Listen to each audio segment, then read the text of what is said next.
Hey, good morning and welcome. Patriot Radio News Hour. I'm Joe Jaquin, CEO of the Patriot Trading Group, and happy Monday. I know those two words don't belong together. Happy and Monday never go together. It's Monday. How you doing?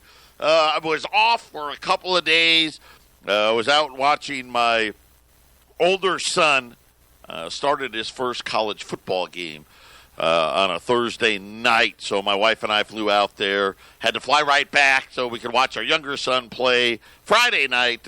So we spent not very long. We spent more time in the airplane than we probably did on the ground, but we got it done.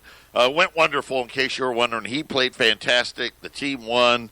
Everything is good. My younger son's team, they won.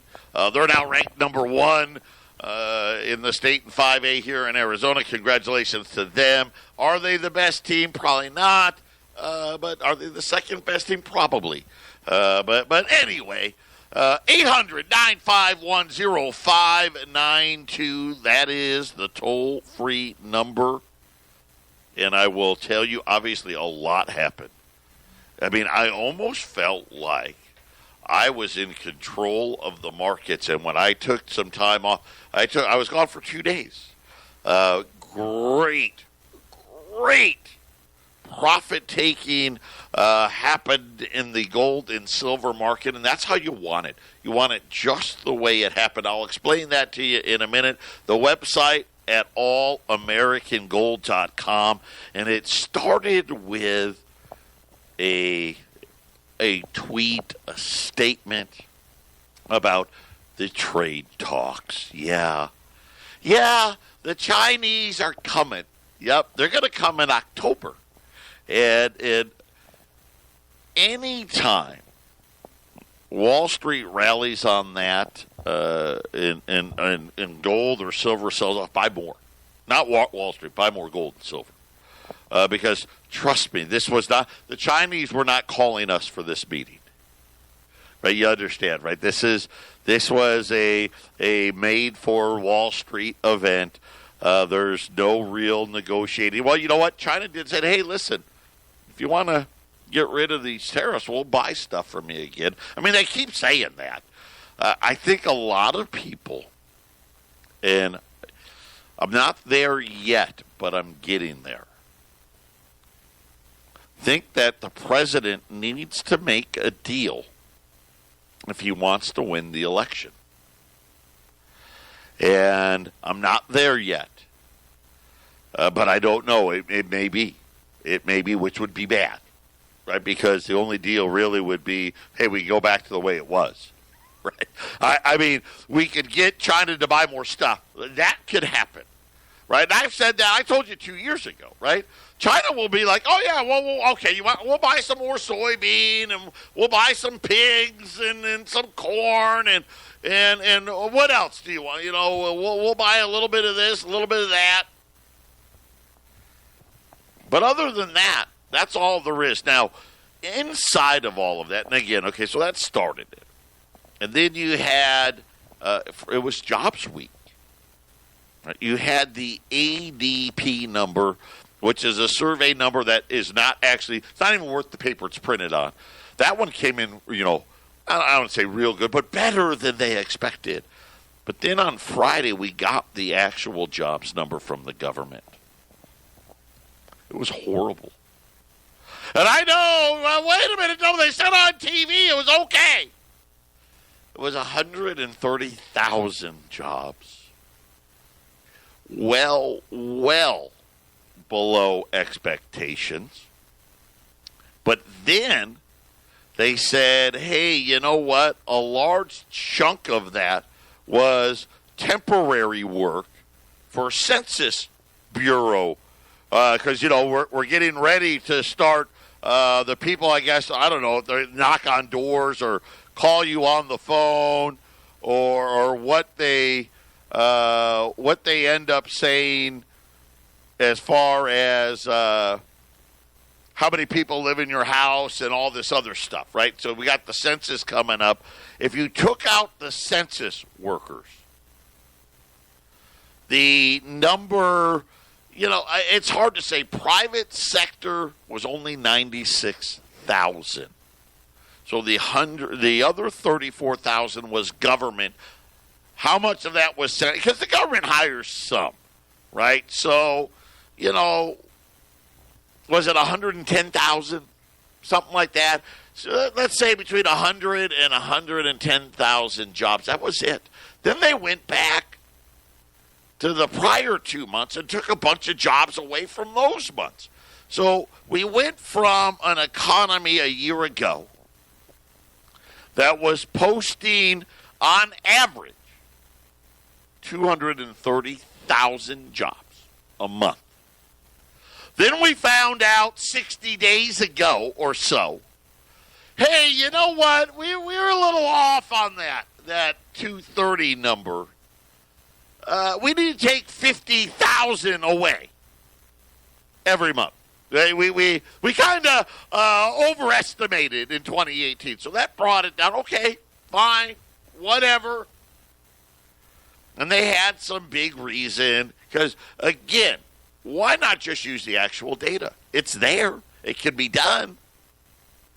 But no, we can't do that. And they gave some reason why, like, I don't know, something like every 4 years there's this big adjustment for some reason. So, 180,000. After last week's jobs number, we're creating less than 150,000 this year. Is that better or worse? Talk about that next. We're back. The thing about stocks have gotten to right back to right. We're right on the precipice of those all-time record highs. Of course, we've been there now for like the last 2+ years. Right, kind of always gets up to this level, and it was really laughable when you actually got the real data. You have corporate profits. I mean, and again, if you use the adjusted, forget about the gap, the ones they're supposed to use, adjusted, the fake number. What was it, 1%? Profits were up 1%. That's it. From a core. And again, it really even wasn't that. If you use the real numbers, I'm sure it was negative. But that's okay. Right? Job growth. We thought it was 230 last year. Now that we're down to below 150, they said, oh, well, last year 230 is really only 180. You're like, okay, still. Right? Keeps falling. Manufacturing is now negative. Right? We learned that earlier in the week. Challenger, Gray, and Christmas. This is the company that tracks the layoffs, which right now I think is the most important number. Are layoffs rising? And these are, remember, if you're a big company and you're going to lay off more than 50 people in a state, you got to let them know. So this is actual, right? Of all the data, think about the numbers that we have. We had ADP for jobs, right? Survey, right? That's not worth the report it's printed on. We have jobless claims. Of course, now jobless claims really hard because most people now have a job where they can't file for unemployment. Matter of fact, big lawsuit, very interesting, making its way in California right now about the contract worker. And are they or aren't they a contract worker? This could have big ramifications. I'll keep you updated on that, but what's happening is all of these companies that essentially are claiming you're a contract employee, they do it for one reason. They don't have to give you health care benefits. They don't have to pay unemployment. They don't have to pay workers' comp. They don't have to pay payroll taxes. I mean, it's a huge savings for companies. If this gets, and let me tell you, it's a sham. It's a sham. Uber and Lyft, oh no, they're independent. They set their own hours. Listen, they drive. That's the essence of your company. Is you drive people around. How can you say the essence of your company means your contract employee? It makes no sense to me, but nonetheless, that's going through. And I got sidetracked. So jobless claims, right? Jobless claims, really, should we even give that number out anymore? Does it mean anything? Because most people can't file. And that's not a real number. They don't actually use the data. They seasonally adjust. And then the government number, again, not a real number, seasonally adjusted. The only real number every month is the layoff number. Here's what came in while I was gone. According to Challenger Gray in Christmas, the number of layoffs in the United States was 38% higher in August than it was in July. A 38% increase in 1 month is more than just a little bit startling. That wasn't even, year over year we've been kind of trending like that. But now all of a sudden we took a power move now to the upside on layoff announcements. And this, again, I don't know, and it's not there yet. Right? Is this like 08? I'm not saying that. But this is what happened then, too. Everything was great. Remember, Wall Street set all-time highs. It happens all the time with like this stuff. When the Dow rallies with this bad data and tries to tell you how great it is, that's when you kind of know. And silver led the way, right? We were talking about silver's going to 20. And I thought at 20, hey, we could have a little profit taking at 20. Maybe not, but it'd be nice. Silver got to what, $19.80-something cents. Close enough. Sold it off. Right now, silver's like $18. Great value. Because it's not done at 20. And again, I like these big sell-offs. Gets all the week. Hey, people make money that way. That's how all the traders, it was a good time to do it. And you get all the computers to do it for you. Gold's down. Gold lost $50. Now it's up today. Well, actually, it's not quite up yet. It's down. It's down 5, but well off the lows, 1504. And we'll keep an eye on it. We'll see where it ends up. But it's down $50. Buy. Because if the data actually was better, then okay. But see, they liked it because now they want more rate cuts. So this week, next week is the big week. We're going to get rate cuts from Europe. Right? Everyone's expecting Europe to go farther negative. Rate cuts from Japan farther negative, and a rate cut here from here in the United States. And the data allowed them the ability to kind of pencil that in because the jobs number wasn't good, the layoffs number wasn't good, and the other piece in the data, old people. A massive, and we're starting to see this now, and this is starting to happen more and more, massive jump in what they're calling part-time jobs for economic reasons. This number shot up like almost 400,000. What that means, this is a new category really for the jobs market. Because when you work part-time for economic reasons, what does that mean? And really simply put is, hey, I've got to work part-time because if I work more than that, I'm going to lose benefits.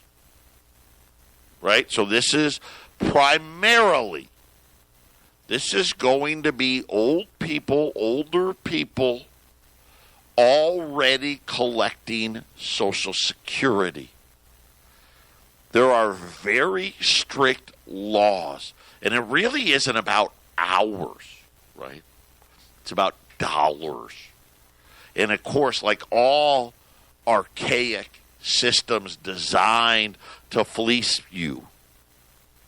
The dollar value is not rising. So think about this.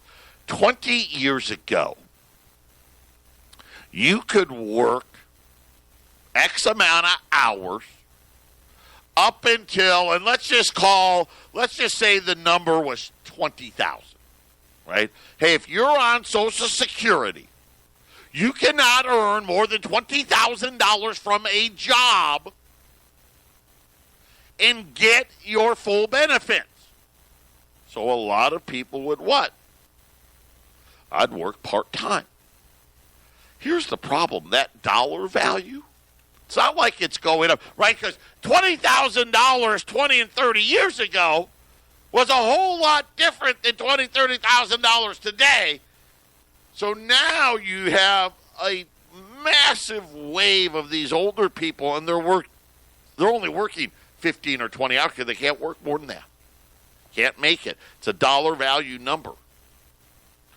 And now the Census Bureau, on the heels of that number being released, people working part-time for financial reasons. Okay, this isn't, hey, I'm working part-time necessarily to make ends meet.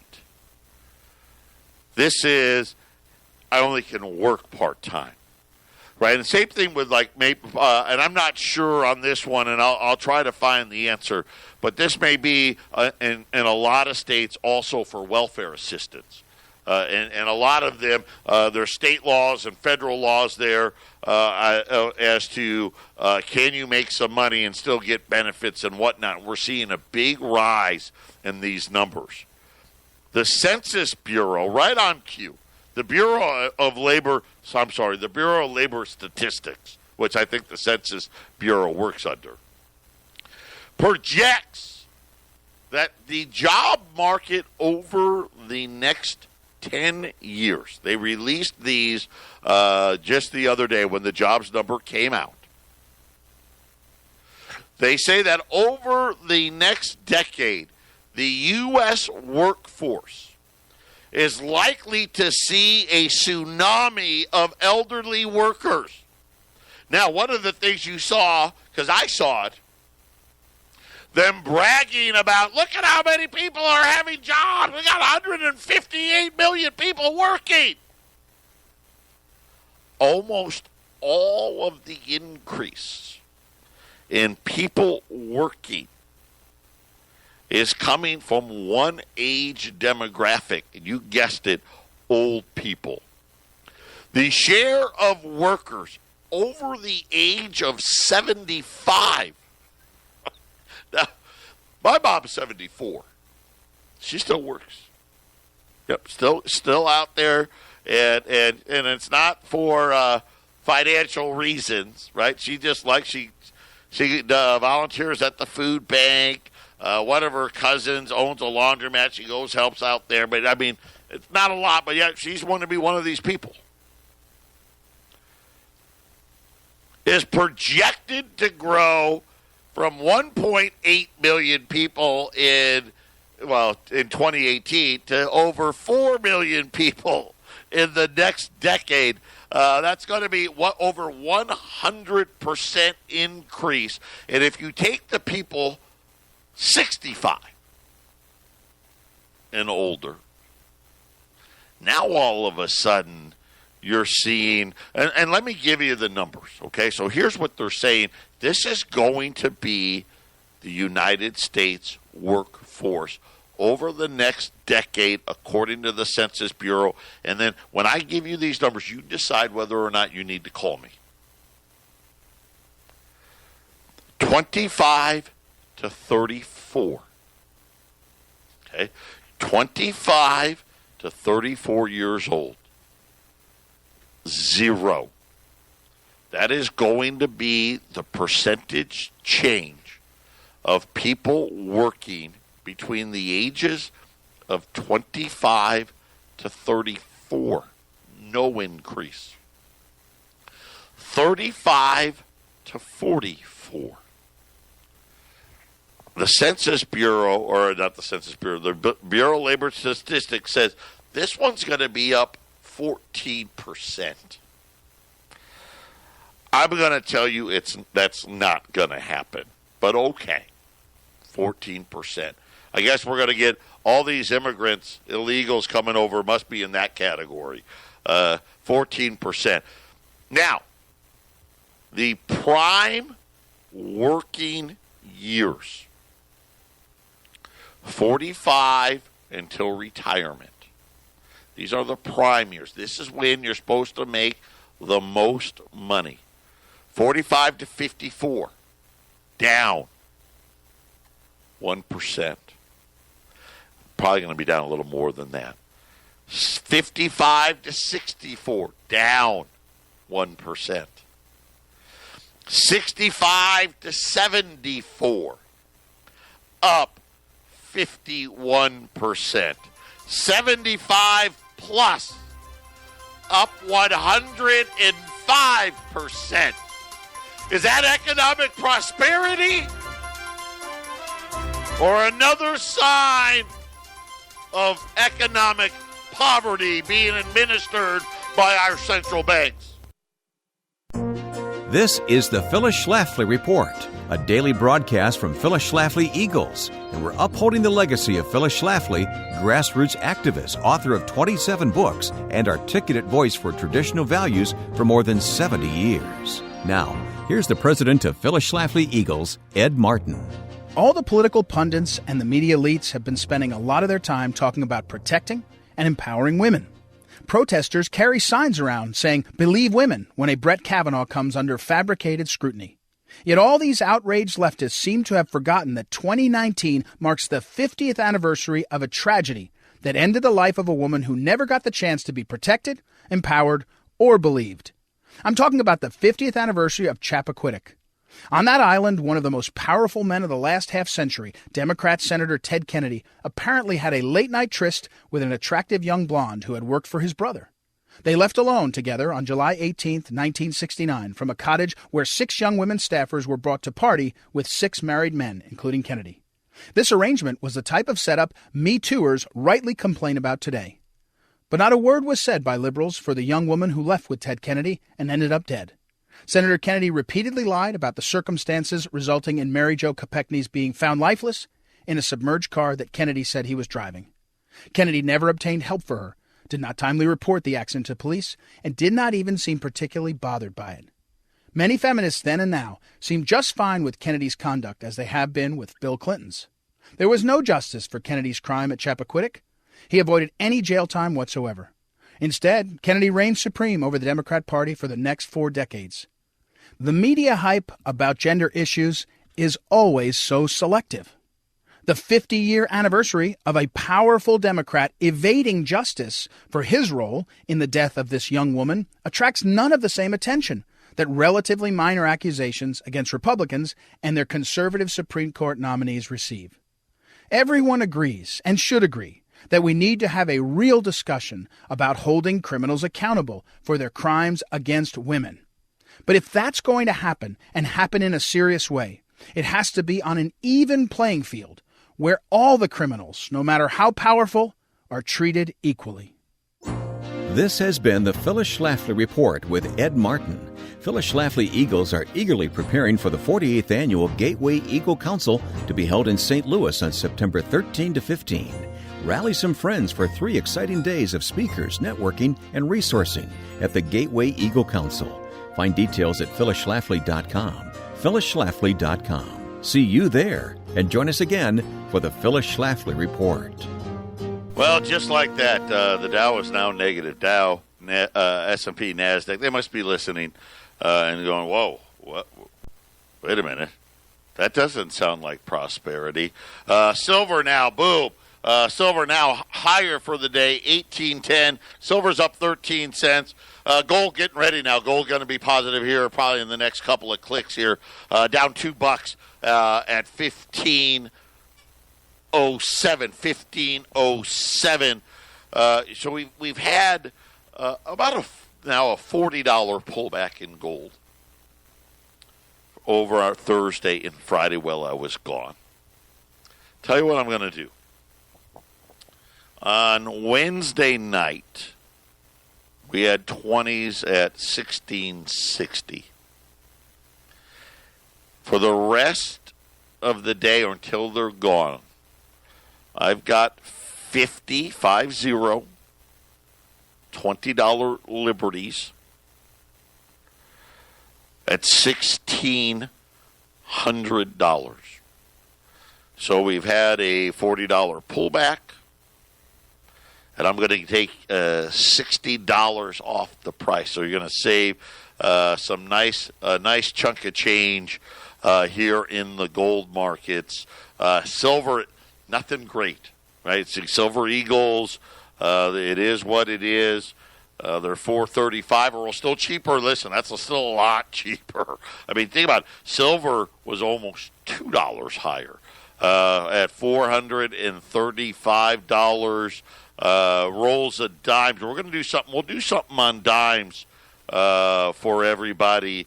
If you're looking for government hallmarked material, rolls of dimes, we have those both in Phoenix and Colorado. I'll do them at $70 a roll, which puts that at right just under $1.50 over spot. Yeah, silver now $18.10. That puts your price at $70 on rolls of dimes.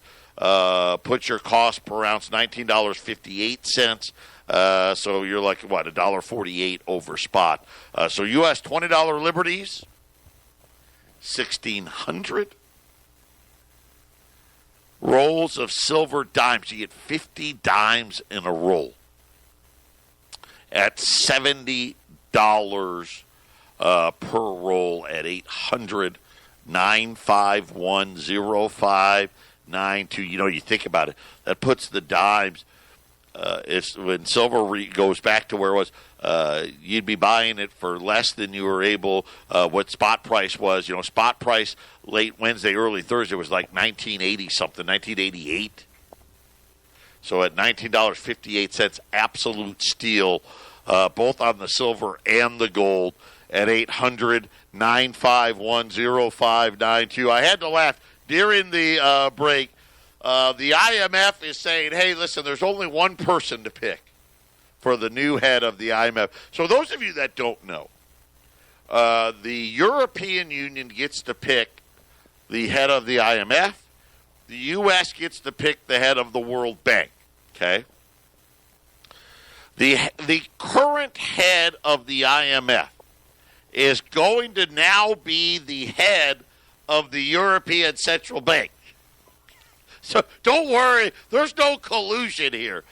The funny thing was this morning they said, the IMF said, hey, listen, there's only one person to pick. And her name is Kristalina Georgieva. You know, that's my best European. She's a Bulgarian. By the way, where does she come from? Oh, she's second in command at the World Bank. So, yes, really tidy, isn't it? Let's see. We've got our person at the World Bank. We got our person now at the ECB. Now we got our person at the IMF. And, hey, listen, we're all one big happy family. It's kind of like Goldman Sachs in all the administrations, right? The central bankers are going to continue us down. Here's the great news because of this announcement today. I don't know why, if that's why the Dow turned around and all of a sudden started going negative. I doubt it. I would have thought they would have loved that. It actually is really positive news for gold and silver. Because, once again, the central bank does not want to learn the lesson. And here's the thing. Remember, next week, we're expecting big stimulus and rate cuts out of Europe. Right, so Europe now going to go even more negative. We're expecting Japan, the same thing, right? Japan is going to go deeper negative, more stimulus. And then, of course, here in the U.S., we're expecting another rate cut here in the U.S. And so it's going to be very optimal when you're looking at gold and silver. Buy every one of these pullbacks. I'll let you know when not to. But for right now, you're buying the pullbacks because the pullbacks are going to be quick. This whole rally, right? They really haven't let you in. And you're going to see here, and gold already, right? Gold really didn't, down $1 here, but gold never even broke into the 1400. So gold really hung in there. Silver found a floor. Now the new floor in silver looks like $18. So you think about silver. Where did silver start? 15. Right now the new floor is 18. I think the next move in silver we're going to break over 20, and then I think 20 will become the new support there. So take the time, put them away, and really just look at the data. The numbers will tell you. Profits aren't great. Matter of fact, who was I wasn't even doing this today. Someone said the last 12 years, Wall Street profits haven't moved. The only thing that's moved is the premium you need to pay to own it. That's it. Now they're saying all of the job growth in the next 10 years of the workforce, I mean, almost all of it, 65 and older, and the biggest growth, 75 and older. So 65 to 74, 75 and older is going to be over the next decade, with the exception of 25 to, was it 25 to 34? No, I'm sorry, 35 to 44, with the exception of 35 to 44. The only growth in the next decade of jobs, 65 to 74, 75 and older, we're actually going to have contraction between the ages of, 45 to 64. We're going to contract. No growth in the younger category. So when you sit there and you think about it, that sounds about right. I don't even know if we get any growth in that 35 to 44 category or not. I kind of doubt that one. But the older ones, that makes total sense. They don't got enough money. It's just that simple. 800-951-0592, the best buying opportunity. This was the first big pullback, and big is kind of relative, that we've seen since the rally has started. It's your first really good opportunity to get into hard assets. If you haven't bought gold before, today's the day to do it. 20's at 1,600, right? You're not even $100 over spot. Just a great time. You're not buying it at the top here, but buying here at the pullback. You're catching a little bit of a break. Just nothing but straight profit taking. Think about it, really, over the China coming to the table. There's nothing there. I mean, unless we want to surrender, there's nothing there. And think about really what's coming. More rate cuts. I don't know where we're at. How close to recession are we? Too close. How's that? I don't like it. Are we there? Not yet. But are the signs pointing that something is coming? Yeah, I think the next year, the real election getting started here, next year? 2020? Did you see that report about Texas? So many blue staters have moved to Texas that Texas could be in play. I mean, I don't know, all right? And don't be naive enough. Listen, I never thought Barack Obama could win. He won twice. So you remember, everybody guaranteed Hillary was going to win. She didn't.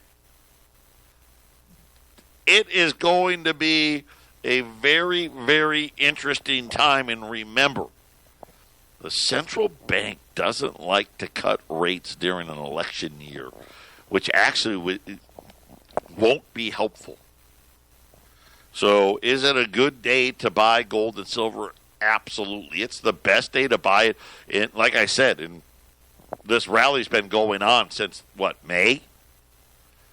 800-951-0592 for, hey, I don't have $1,600. I get it. Rolls a dime, $70. It's nothing. It's not even $1.50 over spot for government hallmark silver. And by the way, Silver Eagle's the only thing available, 2019s. That's it. I worry here if we get some aggressive buying in silver, which we should. Could we see a period of time where Silver Eagles become unavailable? Don't be surprised. Again, we've had a big change. The Mint has downgraded its production accordingly. Now all of a sudden, volumes are picking back up. So jumping into this silver market today, another great idea. The best way to do it today is silver dimes. You get 50 dimes in a roll. You're paying close to spot. And it's government hallmarked. 800-951-0592. Here's how it works. For all of you who have never done business with, we're not like any other gold company in America. Call that number. Wendy's going to answer the phone. And all as you want to do is say, Wendy, I want the special. Today, since we have two, where we have the gold, the $20 Liberties at $1,600. We have the silver dimes at $50 or at $70. Sorry, at $70. Roll of 50 at $70.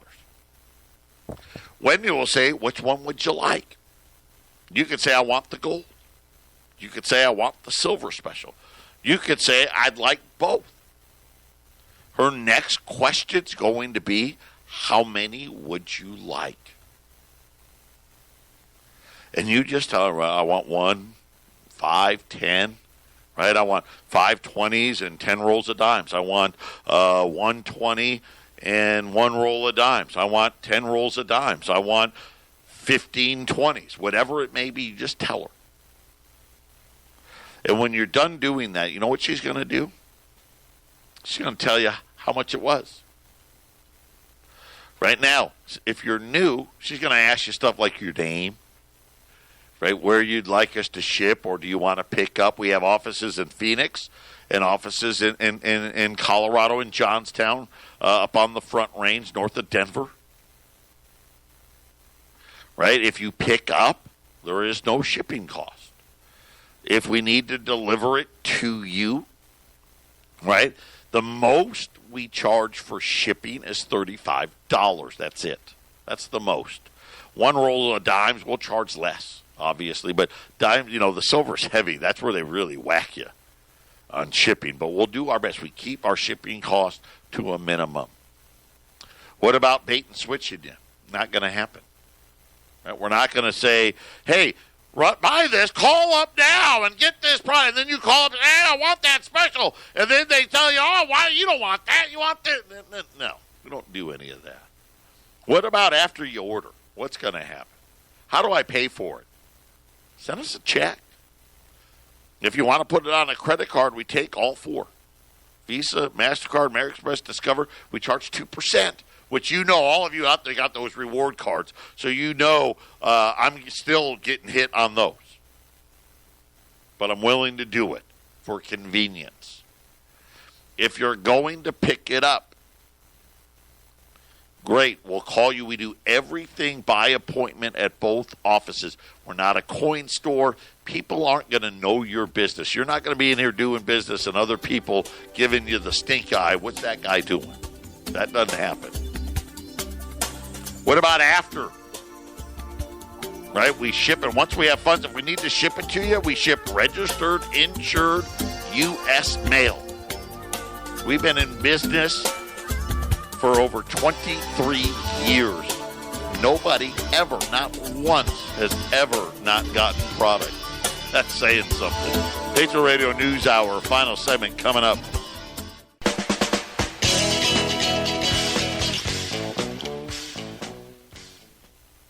800-951-0592, Patriot Radio News Hour. Final segment on a Monday after the profit-taking, the rally. The Wall Street rally was kind of funny. I don't know where it goes from here. You know, we want to see hiring, right, which we didn't see. We want to see profits rising. We didn't see. The trucking. Did you see trucking? Hold on a minute. And I know I probably should have been ready, but I never know what I'm going to say next. According to this latest report, you know, because there's been a lot of what I'll call the smaller trucking company. Hey, I got 30 trucks and trailers. Maybe I got 100 or 200 trucks.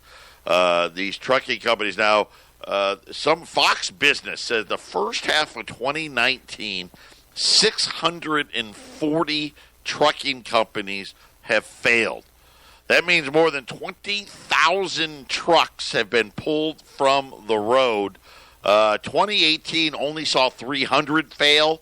So we're seeing a huge, huge jump in all of these trucking companies. And, of course, I just put it together. I'm just like, okay, what does that mean? Less freight, right? What does less freight mean? Well, less freight means that companies, hey, I don't need as much stuff to replenish the shelves. I mean, isn't that what it means? 640. And listen, this was only through July. I already know a bunch more have gone under since then. And I know they say, oh, no, the consumer's still strong. Are they? Or are the billionaires strong? Right? Remember how we got the 2% GDP for the second quarter, right? The big jump in the RV space. Of course, I told you RV sales are actually down year over, down quite a bit. But you know what I learned? I did learn something. You know what else is in the RV category? Private aircraft. I don't know what one of these private jets cost, but I do know, like planes that Boeing makes and stuff like that, they're super expensive. So is that where the growth is? I want to try to find out. I don't know the answer, but that's the only thing that, as I've been trying to dig into that number, because I'm thinking to myself, without this RV category, the actual GDP for the second quarter is like 1%. That's a lot closer to recession than so I'm working on it because something isn't, it doesn't pass the sniff test. Right? If Walmart and Target and all, right, they should be stocking the shelves, right? The consumer's killing it. Then why are we going to lose 1,000 trucking companies this year? They've already pulled 20,000 trucks off the road and growing. Right? No one's ordering new ones. I know that, right? We know that. I don't know. Something's just weird. Something that all of a sudden could come to a screeching halt. Take the time. Today, believe me when I say today is a good day to add to your portfolios. 800-951-0592. Patriot Radio News Hour. We'll be back tomorrow.